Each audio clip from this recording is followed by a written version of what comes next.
well, what if we got a bunch of people that, they need to knock off the ring rust because they haven't worked in a while, and they're not quite feeling up to going out and wrestling in front of a crowd yet, but we can get them in the ring, we can get them bumping, we can get them performing and do it in this really, different style.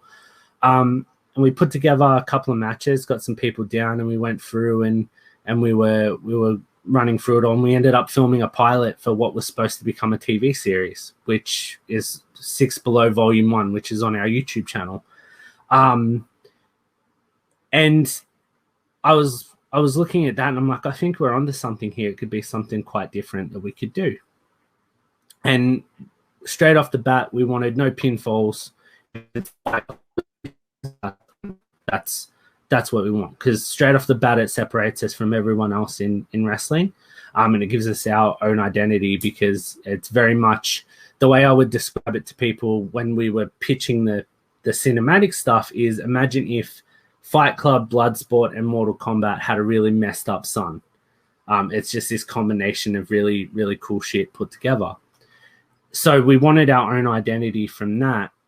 And then we put together Volume 1, and we were really happy with it. And we were talking with a few people about doing a series, which was going to be like a weekly series. And then out of nowhere, Jason Cole, he comes up to me and he's like, hey, so the nightclub that I work at want to put on a wrestling show. Let's do it.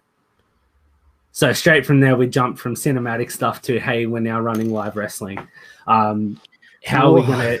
Yeah, it literally, like, we went out for Kid Valiant, who wrestles on the independent scene here. We went out for his 18th birthday at the club where Jason works. I was sitting down. Jason's like, come with me. Introduced me to the club owner. He goes, hey, Mick, you know how I've been trying to run a wrestling show here for like ever? And he's like, yeah. He goes, this guy owns a company, so we're going to do it if that's cool. And I'm like, oh, wow. I'm like, all right, sick, cool. So I guess we're doing a live 6 Below show. Fuck yeah, sweet, let's do it. So then it come the part of, okay, I need to look at the style. I need to look at how do we translate their submission knockouts over to a live show so we can still have that crowd engagement. What are the fans like? Who are we going to cater towards? It's in a nightclub, so it's obviously over 18. What style of matches are we going to do? So it's all been this massive. It's easy to do that style in cinematic, but how does it translate over to a live show? Which no doubt it's probably going to come with its trial and errors of feeling it out, the same way that filming the cinematic stuff had its trial and errors of filming. But that's where we're at the moment, and I'm pretty sure we've got it pretty locked down on what everything's going to look like, and we've got a pretty decent card of people that are going to be able to take the vision and the style that we want and run with it and put on one hell of a show. And what can fans expect for the show, like for a live show? So, you know, we've gone through and you've explained like the cinematic style, and I think by doing the more hardcore deathmatch elements in a cinematic style is be something interesting, because usually it's very deathmatch wrestling is shot almost like it's very grunge music type, metal music, the underground. You know, you're not going to get a WWE quality shot, tournament of death or tournament of survival or something like that. It's just the way it is. But when you do it in a cinematic way, now that has just sparked an interest. Yeah. Now to be able to do that at live shows and putting on that live event, what are some of the things that we can expect from that live show? So it's going to be, again, we're going to translate them rules over that we run our matches with, which is a submission knockouts only. Although the only change that we realize that we need to make is when someone is down for a KO, we're going to have the ref do a 5 count. So almost like last man standing type stuff. Mm-hmm. But like we're only doing that to engage the fans more, because the kick out plays such a crucial part in a wrestling match that I feel like a show would be lacking if it didn't have them, oh my God, he's up moments. Or, oh my God, I can't believe she made it to her feet. So that's a change that we're making there, as well as it all comes down to the way that we light it. We've got no seats, so it's all standing. It's in a bar. It's very dark. It's very grungy. It's gonna have that really look. It's like I've said, I'm a massive mark for ECW, and I feel like that 90s grungy style, it just invokes something in people. And if I can try and capture that style on a modern stage, so people can come in and be like, okay, I get it. This is dark, this is grimy, this is grungy, there's blood everywhere, there's weapons flying around, and you know what? I love it. This is sick. That's what we want to try and capture in our live shows, so that people can get that real life bloodlust where they're like, I want more. Like, give me more. We don't want it to be clean cut, polished, or anything like that. We're rough around the edges. Like, we already are trying to stand out from every other wrestling company in Australia.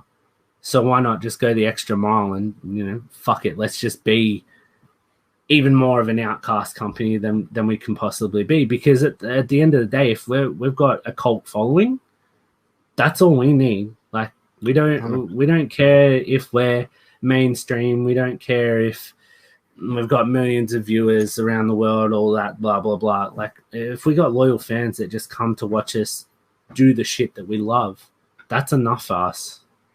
And that's the thing. That's the biggest, like, probably the best way for a promotion to grow a following is word of mouth. And like when fans are talking to other fans, dude, did you see this shit? Like, 100%. And dude, 100%. Like, I'm spewing this show's gonna be in fucking Melbourne, bro. I'm like, damn, I want to come to it, man. It's I might have to talk the wife into let me go down for a boys trip, but well, anytime you come down, man. There'll be tickets waiting at the door for you. So I appreciate it, man. Definitely we'll have to hit you up. But who are some of the guys that we can expect, and girls that we can expect to see performing on the first show?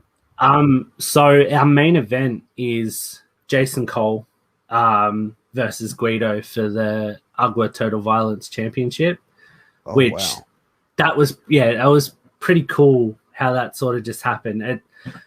Jason just has this way, and anyone that knows him knows what he's like. Jason just has this way of sweet talking his way into like the most, like, nah, no way, they won't go for it. And then he's a worker, like, bro. He just puts the work in. And he sends me a message. Oh no, actually he sent me a message like, hey man, are you free?